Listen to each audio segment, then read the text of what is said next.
भस्मोद्धूलनपाण्डरं शशिकला गङ्गाकपर्दोज्ज्वलम् पर्यायत्रिपुरान्धकं प्रमथपश्रेष्ठं गणं दैवतम् ब्रह्मेन्द्राच्युतपूजिताङ्घ्रिकमलं श्रीनन्दिकेशं भजे।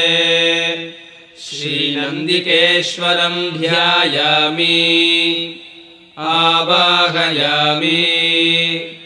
श्रीनन्दिकेश्वराय नमः। अर्घ्यं समर्पयामि। श्रीनन्दिकेश्वराय नमः। पाद्यं समर्पयामि। श्रीनन्दिकेश्वराय नमः। आचमनीयं समर्पयामि। श्रीनन्दिकेश्वराय नमः। स्नानं समर्पयामि। स्नानानन्तरम् आचमनीयं समर्पयामि। श्रीनन्दिकेश्वराय नमः। वस्त्रयज्ञोपवीतं समर्पयामि। श्रीनन्दिकेश्वराय नमः। अक्षतान् समर्पयामि। श्रीनन्दिकेश्वराय नमः। गन्धं समर्पयामि। गन्धस्योपरि हरिद्राकुङ्कुमं समर्पयामि। श्रीनन्दिकेश्वराय नमः। पुष्पमालां समर्पयामि। श्रीनन्दिकेश्वराय नमः। पुष्पैः पूजयामि।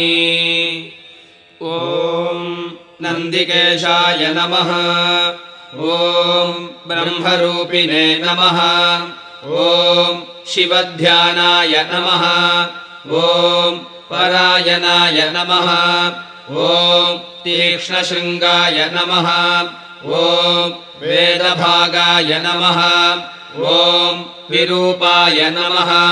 ॐ वृषभाय नमः। ॐ तुङ्गशैलाय नमः। ॐ देवदेवाय नमः। ॐ शिवप्रियाय नमः। ॐ विराजमानाय नमः। ॐ नटनाय नमः। ॐ अग्निरूपाय नमः। ॐ धनप्रियाय नमः। ॐ शितचामरधारिणे नमः। ॐ वेदाङ्गाय नमः। ॐ कनकप्रियाय नमः। ॐ कैलासवासिने नमः।